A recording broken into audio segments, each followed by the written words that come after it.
Good morning. Welcome to the Kingsport News Hour for the 17th day in the first month by the heavenly calendar in the 17th year.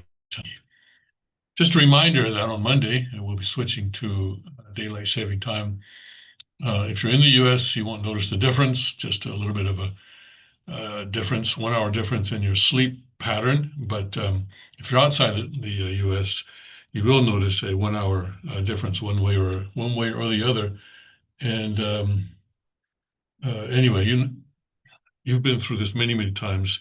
So I don't need to tell you which way it's going to go, but just so that you know that daylight saving time in eastern U.S. eastern Tennessee begins on Sunday, and so our Monday broadcast will be affected by that from Monday until I guess sometime in November of this year.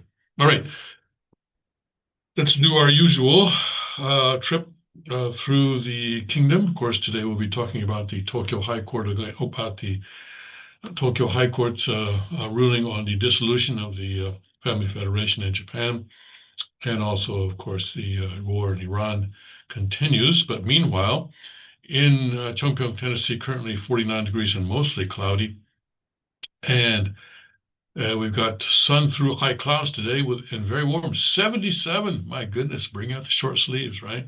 Tonight, partly cloudy and low of 50. And father's hometown, Cheongju, North Korea, North Pyongan province, 32 and partly cloudy right now, 28 for a low tonight, cloudy with a little snow late, accumulating a coat to an inch tomorrow after a cloudy start. Sunshine returns, a high of 39. And in northeast Pennsylvania at the Chonigung Palace, 36 and rain right now. And that rain is going to be heavy at times. And then 36 for a high today. I'm sorry, 35, no, 36, 40 degrees for a high today. I'm sorry, colder with rain, high of it's going to get up to 40 degrees. And then tonight, breezy with rain. There can be ponding on roadways, low of 35 tonight. So basically, rain in northeast Pennsylvania. Liberty Rock RV Park and Campground, Limestone County, Texas, 67, mostly cloudy. Couple of showers and a thunderstorm this morning, otherwise windy and very warm with clouds breaking for some sun. High of 83. Tonight, mostly cloudy with a warm breeze, a shower in spots. Late, low of 67. At the Suncheon Palace in Korea, it is 50 degrees and cloudy right now, and it looks like it's also raining there. Cloudy with a couple of showers late, low of 39 degrees tonight, tomorrow clouds, and sunshine, high of 52. At the Gunma Palaces in Japan, 42 and clear right now, getting down to 31 tonight, partly cloudy. Tomorrow, some sun, then turning cloudy, high of 57. Guangzhou, Guangdong Province, China, 68 and clear right now, low of 58 tonight. And then tomorrow, nice, plenty of sunshine, high of 78. All right. And Father's word, the book on true God. Yes, true God.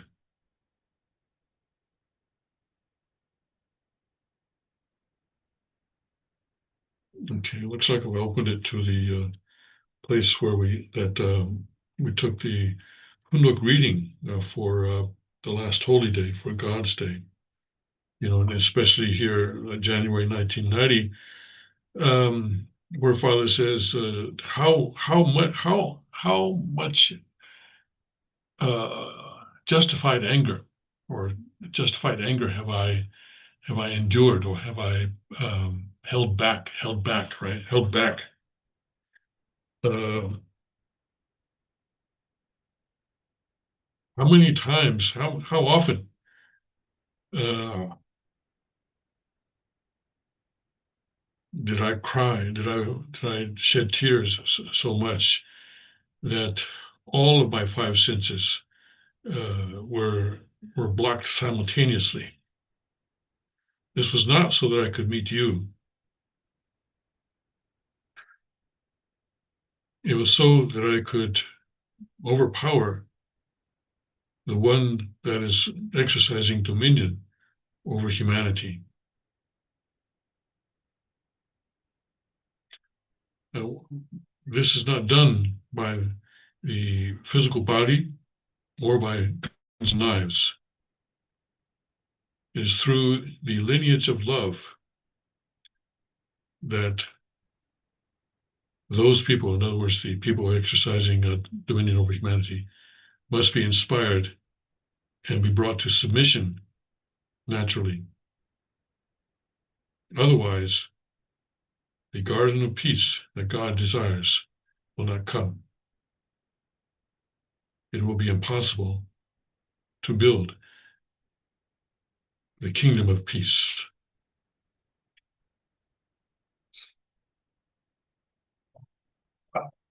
So, yes, I think it's not at all coincidental that Father brings this paragraph to our attention this morning on the sixth day of the war in Iran. Yes. Uh, yeah. Anyway, we can get to that a little bit later because I want to talk first about the situation in Japan. And, I don't need to bring you the news article because, frankly, I think just about every newspaper in the world seems to be carrying this news that the Tokyo High Court on Wednesday the 4th affirmed the lower court decision to earlier that the lower court made in March of last year uh, to uh, to dissolve the Family Federation in Japan. And but as I posted on the community page of YouTube and also on my X account, I have a little bit of a different view on this, and I'd like to explain that today.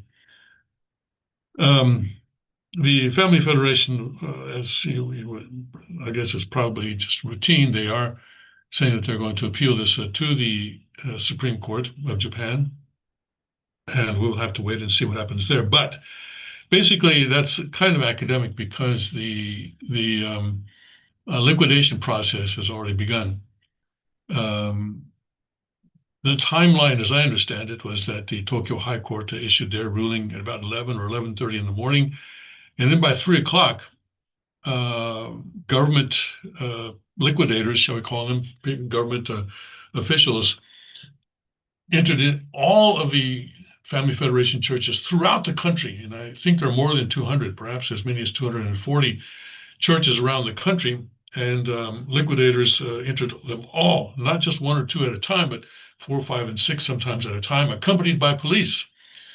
And they began the liquidation process.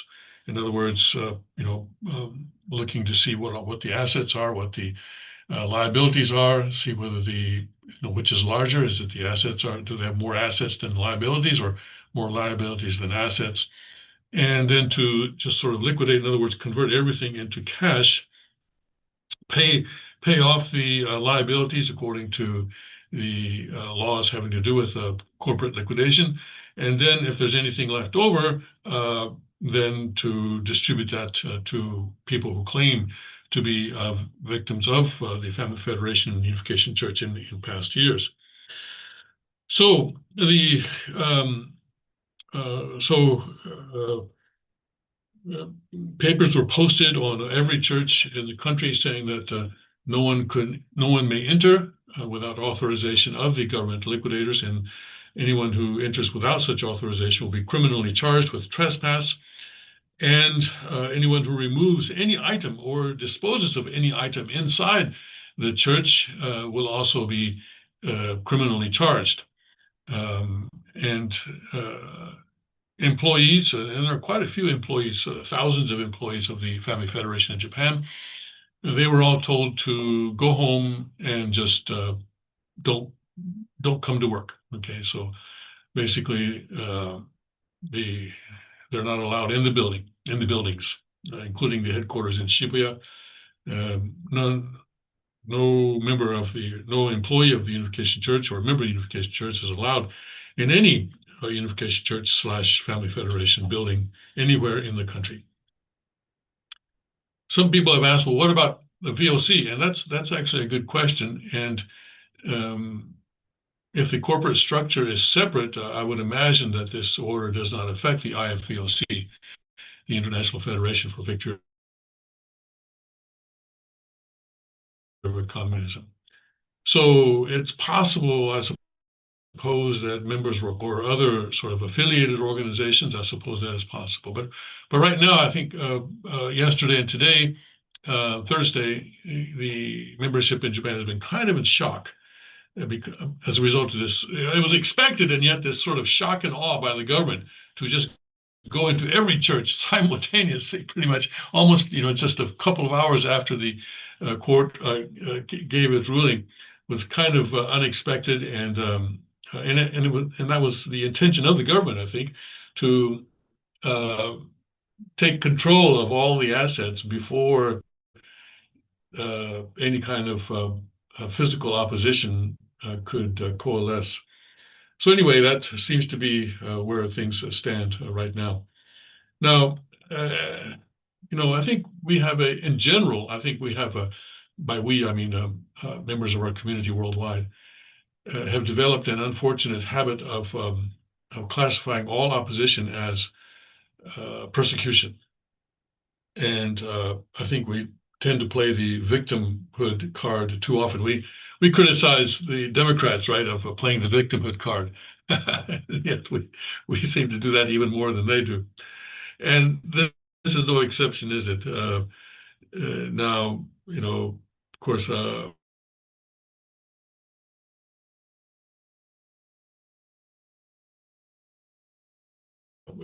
Hak Jahan is being portrayed as only herself to blame for what's happening to her. And I think also in Japan, maybe the victimhood card is maybe being overplayed right now. And in terms of the legality, in terms of the application of the legal laws, there may be some problems, and perhaps that will be argued at the Supreme Court level, and perhaps the Supreme Court will take a look at that. I don't know. But what I want to say is that it didn't have to be this way at all. After Father shed his physical body in September of 2012, September 3rd,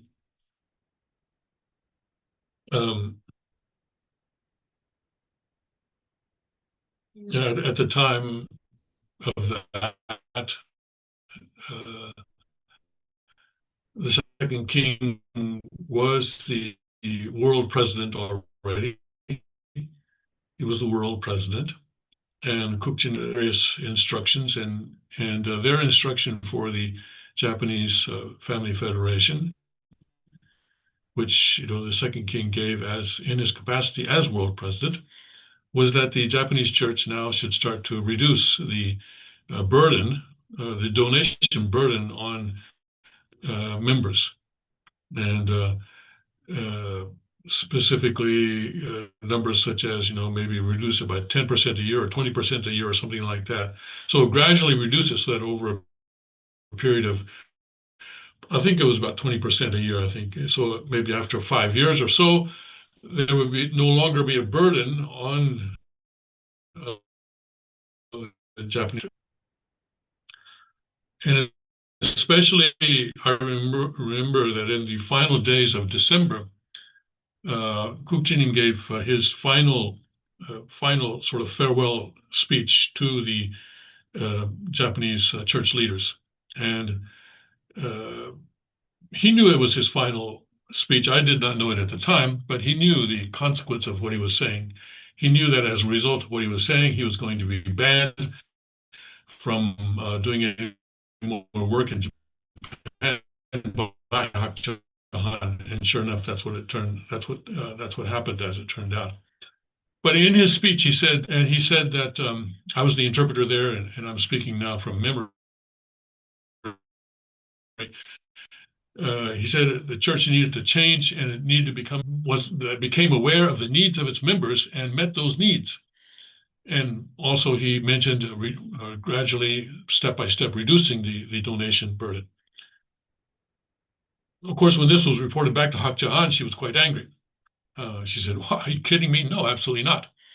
They need to donate even more than before." Okay.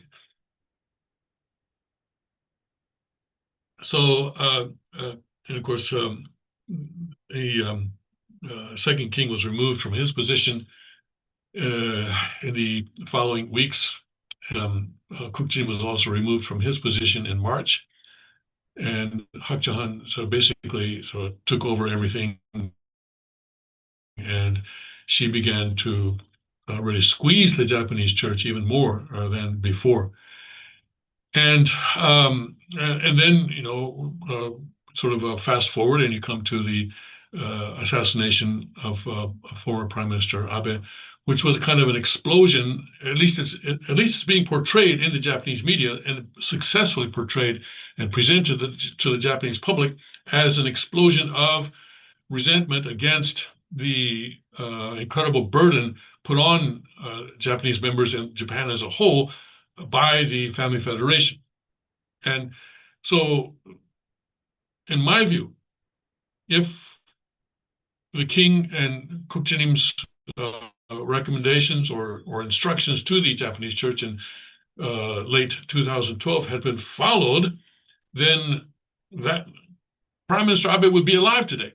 Former Prime Minister Abe would not have been assassinated, because if he were, the Japanese public would not be siding with the assassin, almost making a hero out of the assassin, even though he was given a life sentence. But still, in the popular arena, the public arena, he's almost like a martyr himself, because he is supposed, done a righteous thing by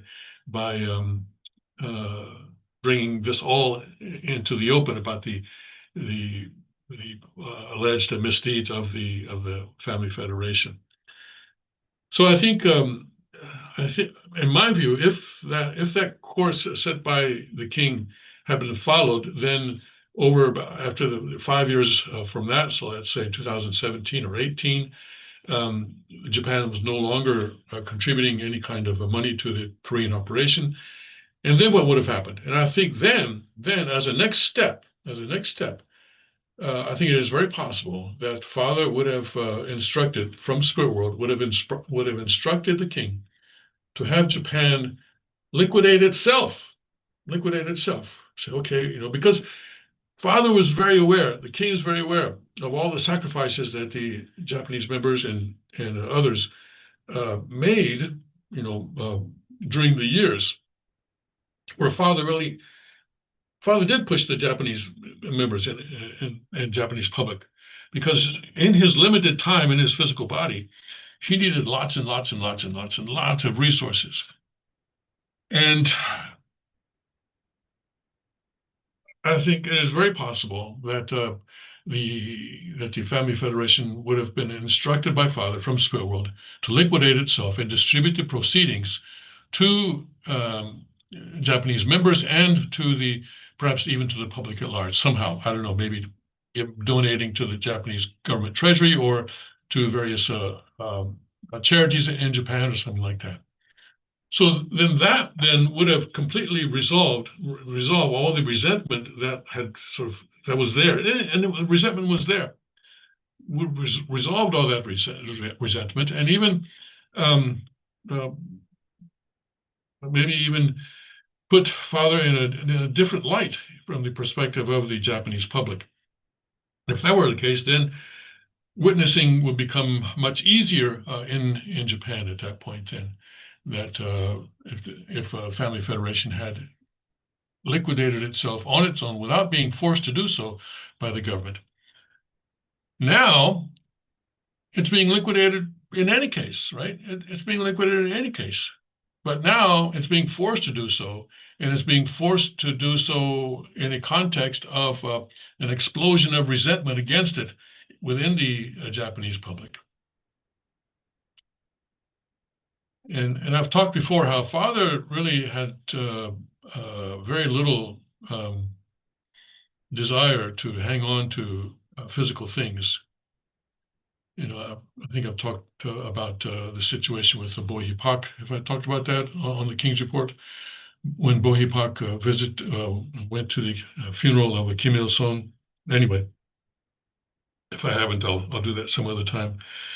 But Father's demonstrated, and I saw Father demonstrate a number of times, where the physical things, the money is not important, but What is important was to be able to save souls and do what is necessary to save people, to bring people to God's word, to bring people to God, and to help them understand the teaching that is being spread in this time. So that could have been done much more effectively in Japan if Hak Ja Han had not been so insistent on power and money and assets, and now as a result of her greed, I would say, for greed for money, greed for power, everything is falling apart, and everything has fallen apart, and and it's going to get worse. I expect that it will get worse. That the people who have been pushing for the destruction of the Unification Church for decades, are now running victory laps, but they're not going to stop, and they are going to continue to push to make the Unification Church a pariah in Japanese society. And already I've heard situations where someone was fired from a job because his boss noticed that he was wearing a blessing ring. And the boss said, "Oh, no, you can't work here," and fired the guy. And I think this kind of thing will become more and more prevalent in Japan. And so that's the kind of a situation that Hak Ja Han has created by insisting on power and money, and the current effort by the Family Federation to portray themselves as victims is just going to make things worse. And they need to take a look at what they're doing. But anyway, that is my forecast for the future in Japan. So basically, it may become difficult for Family Federation members or members of our faith community, including sanctuary people, to live in Japan as time goes on, and they may have to seek refuge in other countries. I think that's entirely possible. Anyway, we'll see what goes on, how that whole thing develops. Anyway, this is not the king speaking. This is strictly my own opinion and my own sort of analysis. You can pray about it and see whether you agree with me or not. Right? But as you know, I think as religious people, we need money in order to carry out God's work. But when push comes to shove, we need to be able to release the money and just okay, you want it, take it, I don't need it. I can survive without it. I can create it all. I can create it all over again. So go ahead and take it. Which is what the king did, right, in early 2013 when he walked away from the Family Federation. Exactly what he did, and now he's rebuilding that foundation that the Family Federation and Preston, the Kwok Group, took from him in terms of his planned inheritance. Okay. All right, so that's enough of that. Okay, now let's go to the Iran war and what Father said in his words this morning about how you're not going to bring about peace in the world through guns and knives. But of course, the thing about guns and knives is that, and Father himself, of course, had gun businesses, and he was very proud of Kuk Jinim's gun business and the fact that Kuk Jinim had acquired numerous patents on gun triggers. He was very proud of that, and so certainly guns had a role in Father's work, in Father's providence. And just to remind you that even in the 1960s, in order to receive the blessing in Korea, people were required to sell a number of guns, and that's what they did. And in Japan, people were selling guns actually in the 60s, or I think maybe 70s, on the street, and they were referring to them as character building devices. I don't know if they were selling one on the street. This is what I was told by members who actually did this. I'm not sure of the dates. Maybe in the 60s, though. Yeah, Character building devices, yes. But at that time, this was legal. It was within the law that they were doing this. Okay. Anyway, let's take a look at what uh, is happening in Iran. And here, this is what we're looking at CNN. All right. Articles like this, CNN is sometimes helpful. All right. Let's get rid of some of this stuff here. Okay. Everything we know on day 6 of the Middle East War. And by the way, in the Indian media call it the West Asian War. It's not Middle East, but West Asian. Depends on your perspective. All right, let me see if I can bring this up a bit. As it enters its 6th day, the latest Middle East conflict continues to widen, with the U.S. sinking an Iranian warship off the coast of Sri Lanka and Iran attacking Azerbaijan, local authorities said, in the first strikes on the country since the beginning of the conflict. So, but now Iranian authorities have denied that they attacked Azerbaijan. But Azerbaijan said, yes, you did.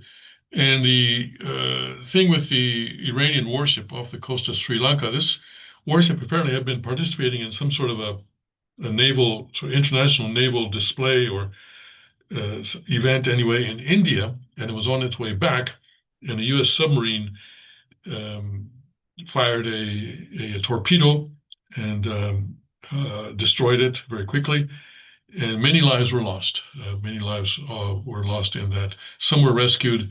The Sri Lankan authorities went out and rescued, I think, some people, about 30 plus people, but also many bodies were recovered as well.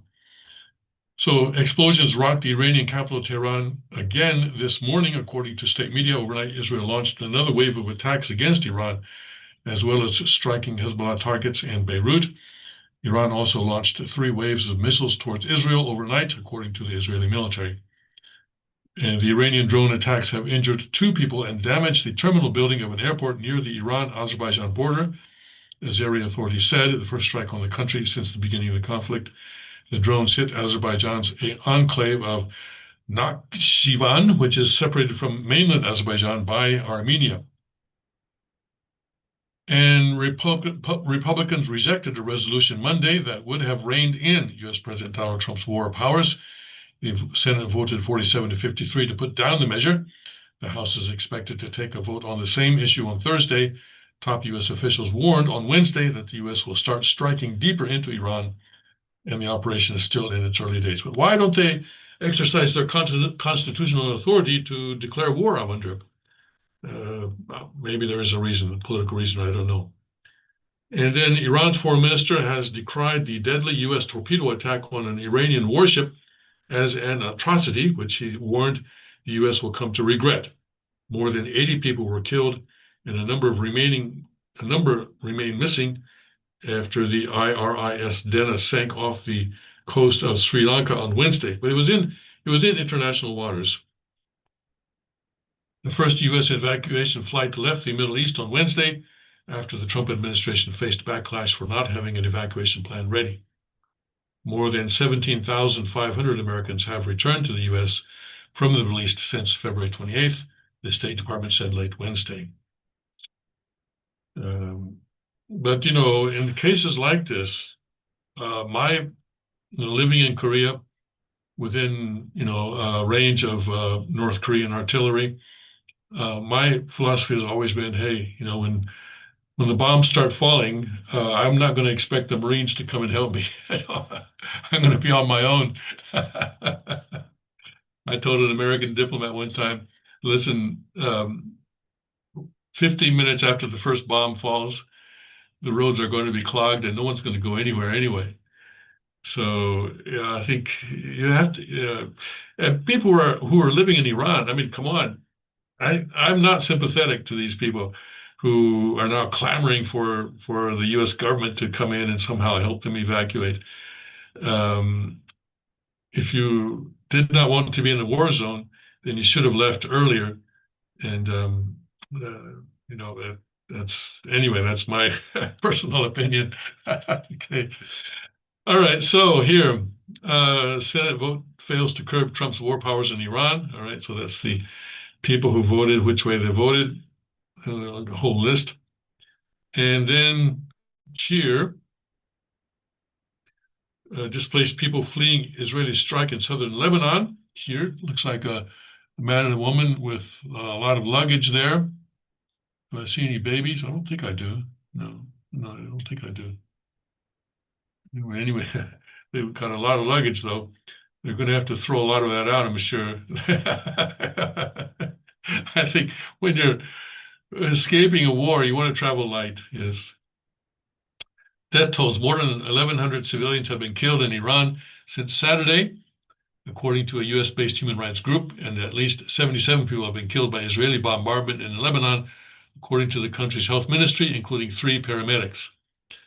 And Lebanon attacks, as well as new strikes in Tehran. Israel's overnight attack hit several command centers in the Lebanese capital of Beirut, belonging to Hezbollah, according to the Israeli Defense Forces. Many residents in southern Lebanon have embarked on grueling journeys after Israel ordered them to evacuate. Some displaced families have been forced to sleep on the streets at night. Many Tehran residents have fled to the countryside, while those who remain shelter at home, living in fear of constant bombardment. And Iran's top clerics are still working to choose a successor. I thought they already chose him, to Ayatollah Ali Khamenei. Israel has warned that any new leader would be an unequivocal target for elimination. Yeah, they may delay that vote for a while. And they did delay the funeral, by the way, of Khamenei. School bombing. The White House didn't rule out that the U.S. military had carried out a strike on a girls' elementary school in Iran during the initial joint U.S.-Israeli strikes, which killed at least 168 children, according to Iranian state media. Again, these numbers in wartime, you got to realize that various people have various reasons to either exacerbate the numbers or minimize the numbers. So I'm sure a lot of children died, but it may not be as many as they say. Tracking U.S. gas prices. So the gas prices are on their way up, but they're not anywhere near where they were in 2022. This is the average gas prices. Okay. This was 2022. Was that? I think that was during COVID, wasn't it? Anyway, yeah. So, and what's happening in the rest of the region?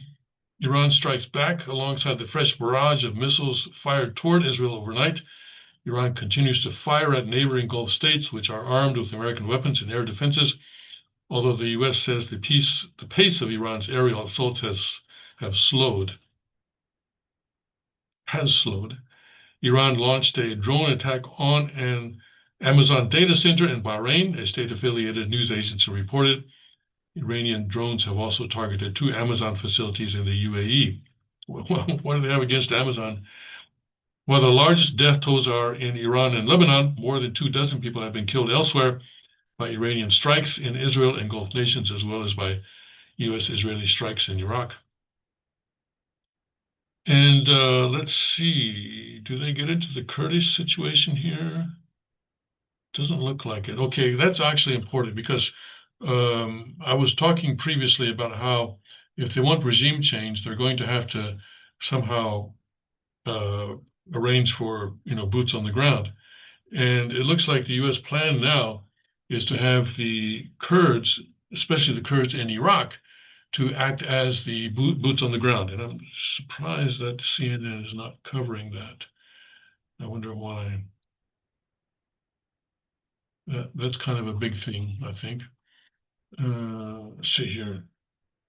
Iraq, Kurds, Iran. Let's take a look at here. Right. Kurds backed by Mossad and CIA could lead next phase of war in Iran.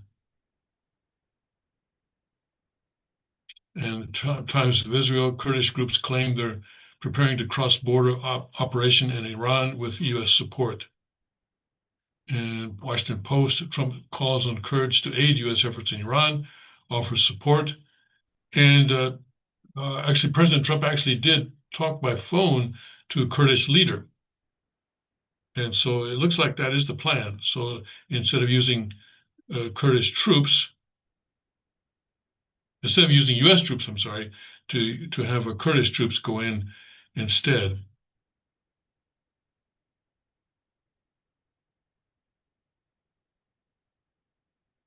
Iran says it hit Kurdish forces in Iraq as some groups plan to join fight against Tehran.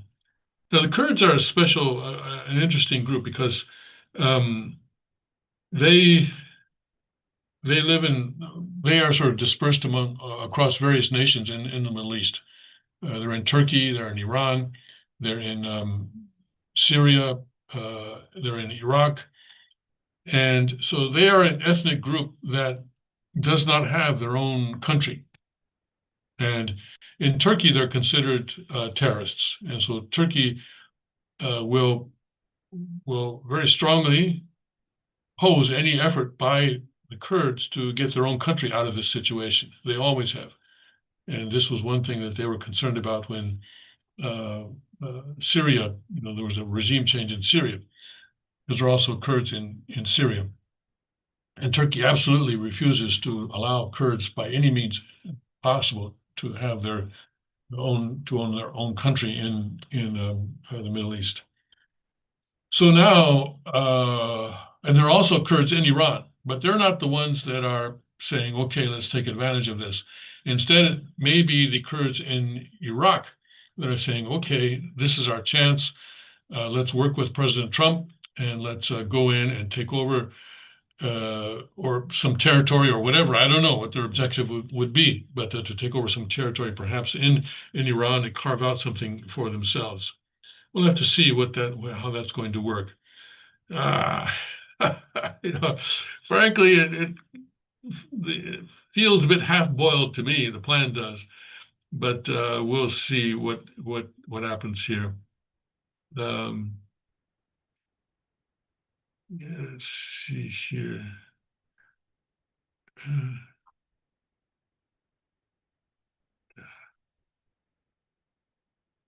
Let's look at Axios. Okay, let's look at Axios.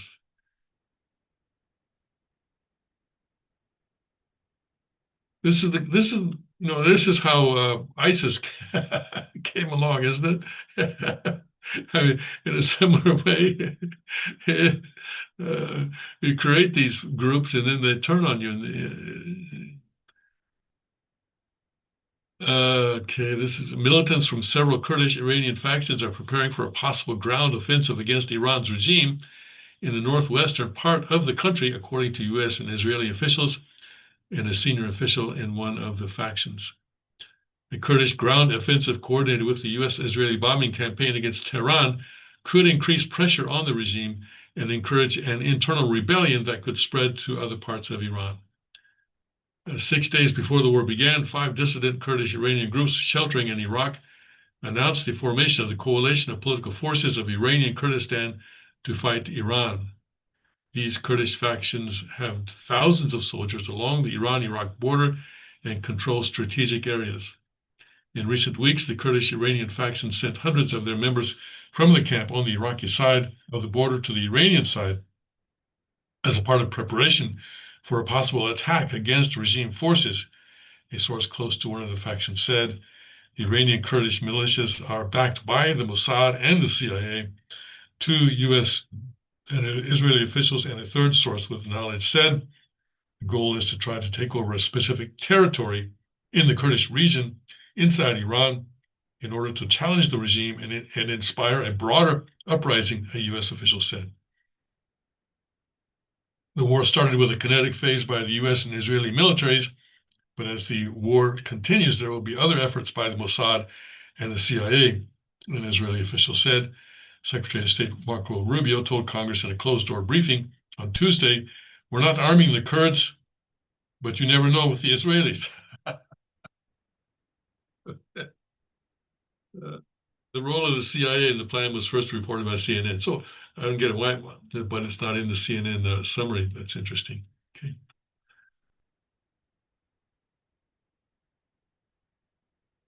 Okay, but anyway, the problem is that the Kurdish Iranian factions don't have enough military power and could end up as cannon fodder, the official said. Okay.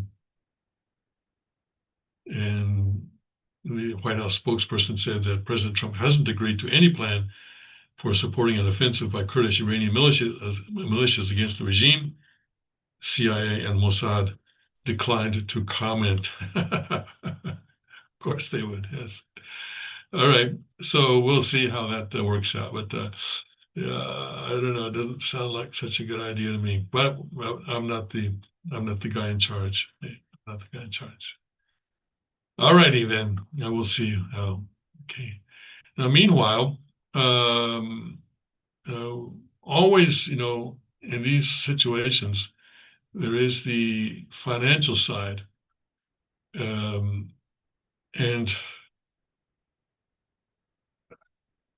people make money off of these situations. And let's see what's going on there.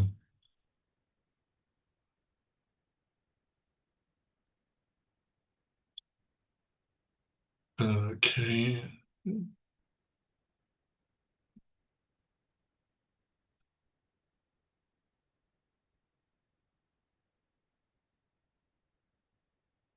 So oil prices are going up, that is for sure. We saw that to chart a while ago, and I expect that they will continue. And also in terms of the dollar, the DXY 99, so it's also dollar is stronger, but kind of stronger, but sort of holding in a holding pattern there. The South Korean won was as high as a 1500, but now it's brought down back to sort of back to the ground now. It's 1469. Korean authorities have been sort of treating 1480 as kind of a line in the sand. They don't want it to go. They don't want the dollar to go above that, and so they've been able to bring it back down to less than 1470. So we'll see how that effort continues. Japanese yen 157. That's basically where it's been. It's been 156, 157, so we're on there. The Chinese currency 6.9, and for a long time this was above 7, but China finally brought it down, or brought the dollar down to less than 7, and I think they're going to try and maintain that line there. So despite this, so we'll have to see how that all shakes out. All right, um, so the war continues, and President Trump has said that it's going to last 4 to 5 weeks. We hope that that's all, but wars are easy to start, not so easy to stop, as Putin has discovered. Right? And by the way, what is happening with Putin? Shall we check and see what's going on with Ukraine? Are they still fighting? Yes, of course they are. We know that.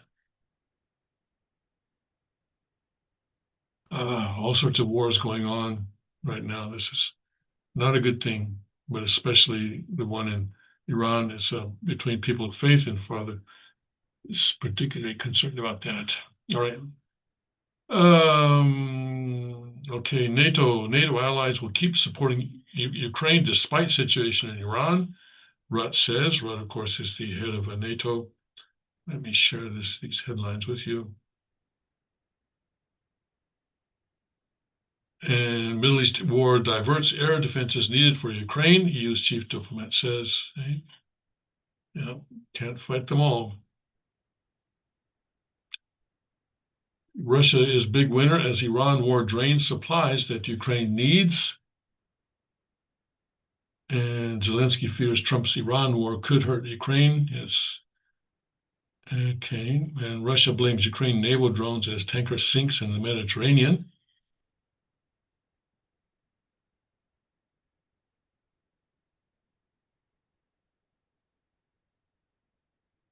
And Pentagon eyes Ukrainian interceptor drones to counter Iran. So yes, they're worried that the situation in Iran is going to take focus and resources away from Ukraine. So I expect that will be the case. All right, let's take a look at the Epoch Times. And let me refresh this. Okay. Iranian war widens with tanker blast, Azerbaijan drone strike, and naval tensions off Sri Lanka. So the tanker blast, this was an American flag tanker that was set ablaze in I think near the Strait of Hormuz or somewhere around there. EU warns conflict could risk internal civil war. That's one possibility. And Zelensky offers to share Ukraine's anti-Shahad drone expertise with allies. I guess he wants the war to end quickly.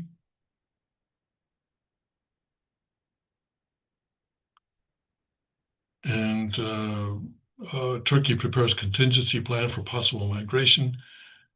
Right. European Union Foreign Policy Chief Kajakala said on March 5th that the Middle Eastern nations have warned that the conflict involving Iran, the United States, and Israel could destabilize Iran internally and potentially trigger civil unrest. Well, I think that's actually the idea. President Trump wants the people of Iran to stand up and take control of their country, but this person is talking about maybe some civil war situation. When we talk to the countries in the region, they are also worried about civil wars inside Iran because of the regime's leadership and what is going on there, she said. Her comments came ahead of a video conference with EU foreign ministers and representatives of the Gulf Cooperation Council on the situation in Iran and the broader Middle East. Kallas added that Iran was trying to expand the conflict to more countries and said the EU was calling for stability and coordination with partners and so forth. Okay. And possible migration from Iran.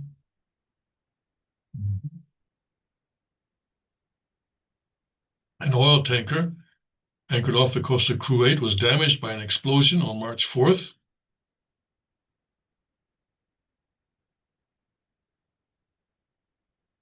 And oil prices are rising. Of course, we know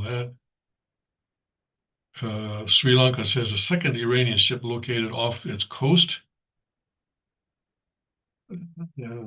This is a day after the U.S. submarine sank an Iranian frigate nearby in the Indian Ocean. And the cabinet spokesman told the parliament that authorities were aware of another Iranian ship within Sri Lanka's exclusive economic zone outside the country's maritime boundary, and were monitoring the situation. The president, defense officials, and all other relevant officials are aware.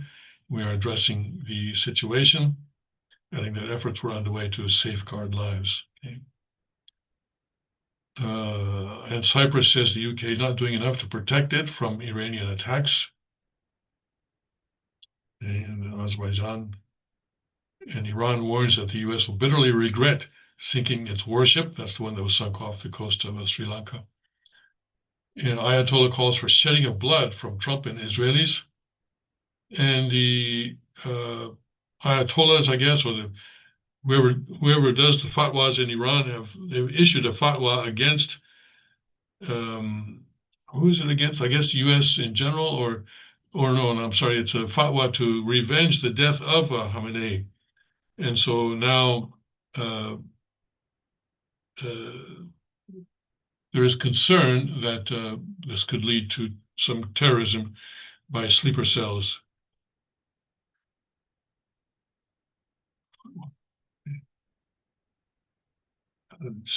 Okay. Euronews Germany warned of Iranian sleeper cells after Tehran's fatwa on the West. UK Council funded cleric now urging revenge on US and Israel. And so they're trying to do this.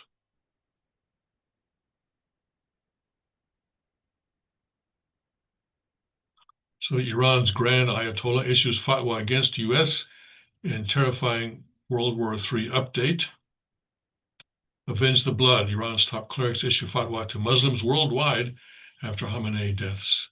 Okay, about deaths in plural because I guess he and his wife and I guess other people were also killed in that. About 40 people were killed in that one strike on that meeting on the first day. Okay. All right, so that's basically what is going on there in Iran. Let's see if we can find some non-war news. Probably not going to be very successful in that. Yeah, the primaries were held in Texas and in other places, a couple of places. What was it? South Carolina, I think, and then on Tuesday, and uh, some interesting results out of that. But the primaries, they'll work themselves out, I guess. We don't need to cover them here. Here, videos go viral of Iranians dancing to song "Khamenei is Dead" featuring Trump. So yeah, Trump has some friends someplace. And in terms of Trump's support, uh, he's not as bad as it was. He has recovered some ground.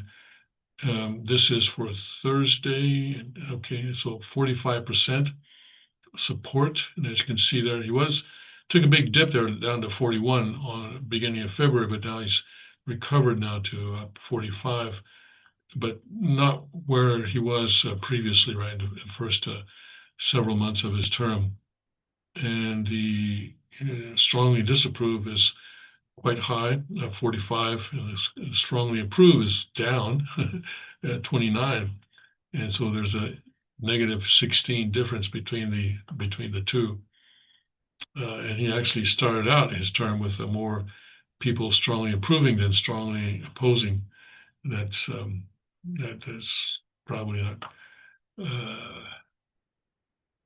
probably not going to change anytime soon. And um, I don't know how I know people are giving various prognostications on the midterms, and some people are saying, well, presidential popularity is different from how people vote in the midterms.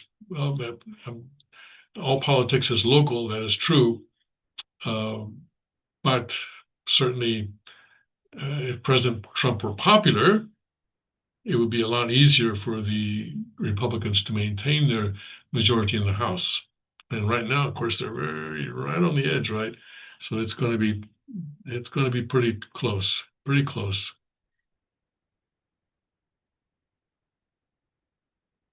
And let's see here, reports claiming U.S. arming Kurds to fight Iran.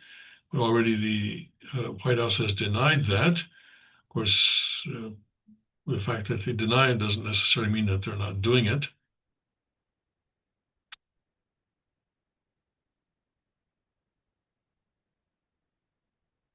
All right.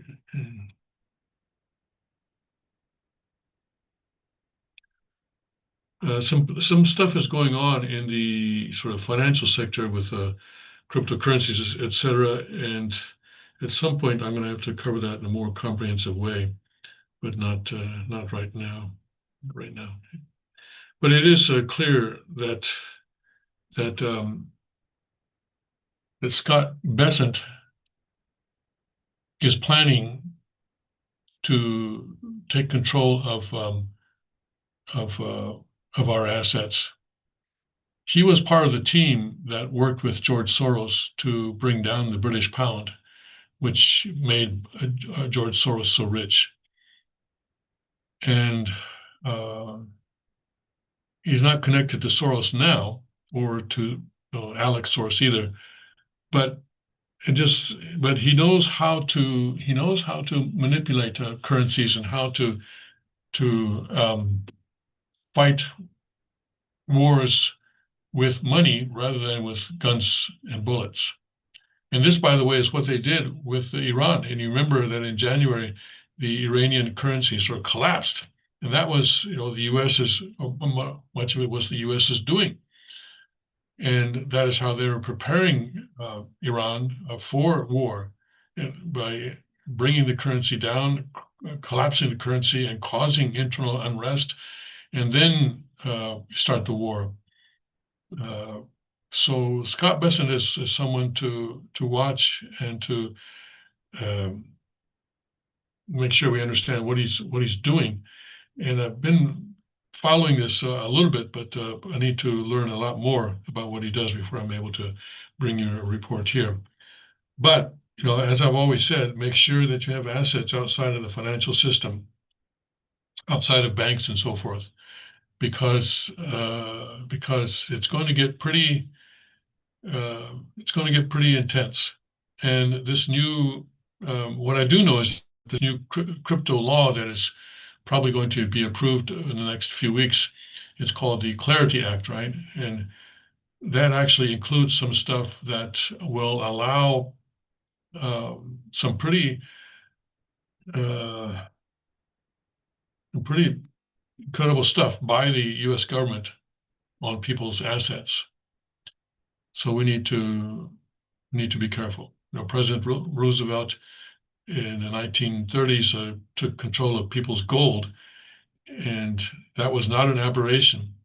For 40 years, 40 years, it was illegal for Americans to own any significant amount of gold until President Nixon in 1970s. And something like that, but much more so, may be about to happen with our money and with any other assets that we may be holding. And so just we need to prepare ourselves and to know what is going on. And so I will try to bring that to you as soon as I am confident that I'm able to speak to it. All right, let's see here. What else is going on? I have a few minutes here.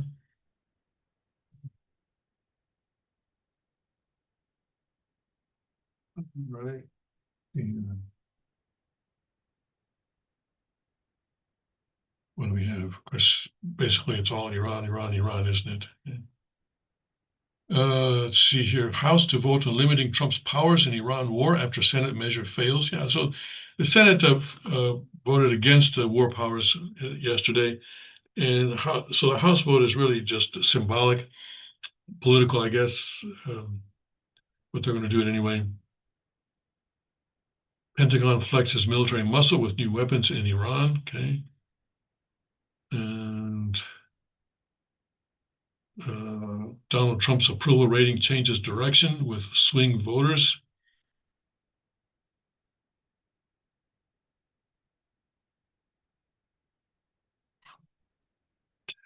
I wonder if China is thinking of taking advantage of this situation. China, by the way, is having a meeting of its rubber stamp parliament right now. Nothing coming out of that so far.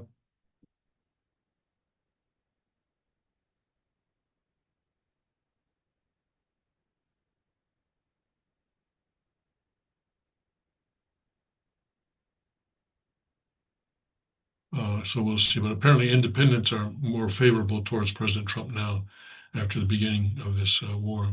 Yeah. Let's see here. A battle for the Strait of Hormuz might be coming soon. That means Iran's Mosquito submarines versus the U.S. Navy. That's kind of interesting. Mosquito submarines.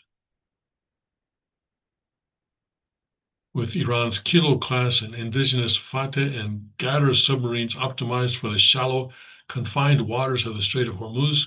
This report analyzes the disruption of U.S. Navy tempo.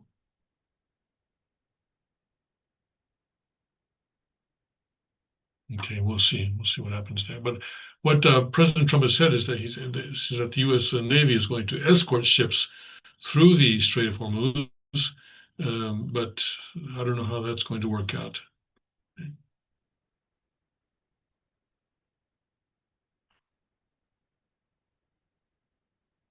New York Times says Trump wants a quick victory in Iran, but the war may be costly. Yes, that's probably true. White House casts doubt on Pentagon Anthropic reconciliation. Okay. Canada's military participation can't be ruled out, Carney says. Well, what? Don't tell me he's having an epiphany.